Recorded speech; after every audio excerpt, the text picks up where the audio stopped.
आदाब, नमस्कार, सत श्री अकाल। मैं मनोज यादव। दोस्तों, यूट्यूब पर मैंने अब तक 40 से ज्यादा सच्ची घटनाएं पढ़ी है, लेकिन आज की जो कहानी मैं आपको सुनाने जा रहा हूं, आज की जो कहानी मैं आपको पढ़ करके बताने जा रहा हूं, ये कहानी अंदर तक आपको हिला करके रख देगी, झकझोर देगी दोस्तों। क्योंकि अभी तक जितनी भी कहानियां मैंने पढ़ी है, उस कहानियों ने मुझे इतना विचलित नहीं किया जितना कि मुझे आज इस कहानी ने विचलित कर दिया है।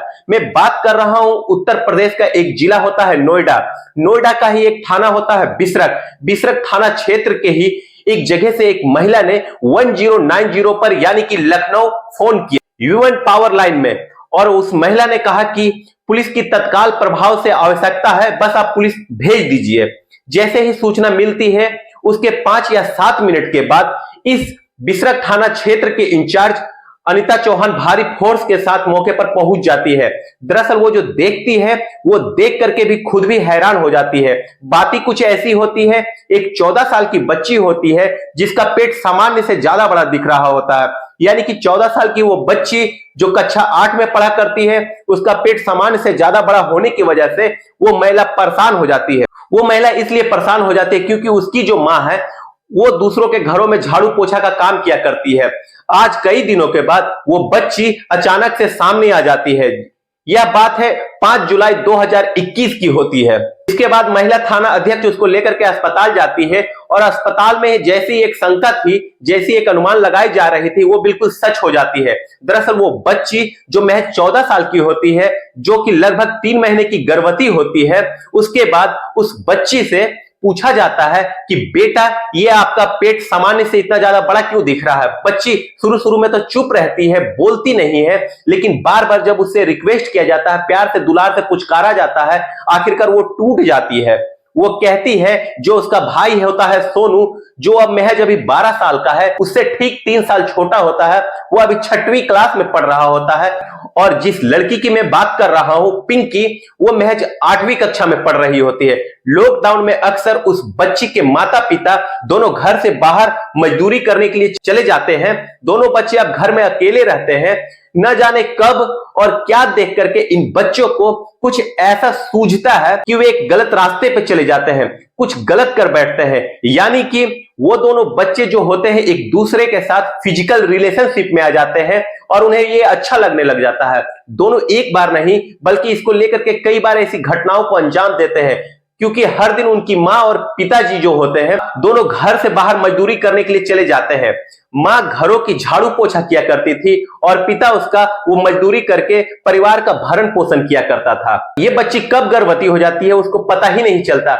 हैरान करने वाली बात यह है, जब पुलिस इंस्पेक्टर अनीता चौहान इनसे पूछती है, तुमने जो ये पाप किया है, तो वो कहती है कि हमें पता ही नहीं ये पाप होता है। हालांकि इसके बाद पुलिस ने इस बच्ची के खिलाफ, जो सोनू होता है 12 साल का, उसके खिलाफ सुसंगत धाराओं में मुकदमा दर्ज कर लिया है और उसको जेल भिजवा दिया है। अब इसके बाद से सबसे बड़ा जो सवाल खड़ा हो जाता है, वो ये है कि इस बच्ची का गर्भपात करवाया जाए या फिर ये बच्चा पलने दिया जाए। यदि इस बच्चे को पलने दिया जाता है, तब भी सामाजिक स्तर पर यह गलत होता है। अगर इसका गर्भपात करवाया जाता है, तब भी यह गलत होता है। लेकिन इसके लिए उसके माता पिता के पास ज्यादा समय का वक्त नहीं रहता है। बामुश्किल बचे हैं तो 20 दिन का समय बचा है।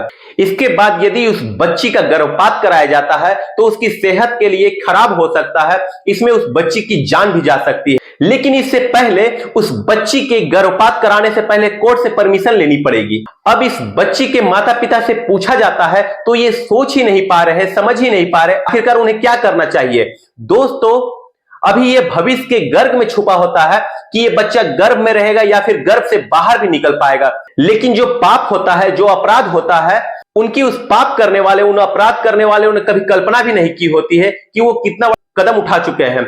यानी कि ये जो आज मैं स्टोरी पढ़ रहा होता हूं, यानी कि 8 जुलाई हो चुकी है, अब इसका 22 या 23 जुलाई तक इसका निर्णय होना बहुत जरूरी होता है, क्योंकि अगले 22 या 23 जुलाई तक निर्णय नहीं होता है तो इस बच्ची का फिर गर्भपात नहीं कराया जा सकता, जिसको लेकर के पुलिस ही परेशान नहीं है, बल्कि चाइल्ड वेलफेयर कमेटी भी, वो भी बेहद परेशान होती है, और कई सामाजिक संस्था भी इनके साथ है।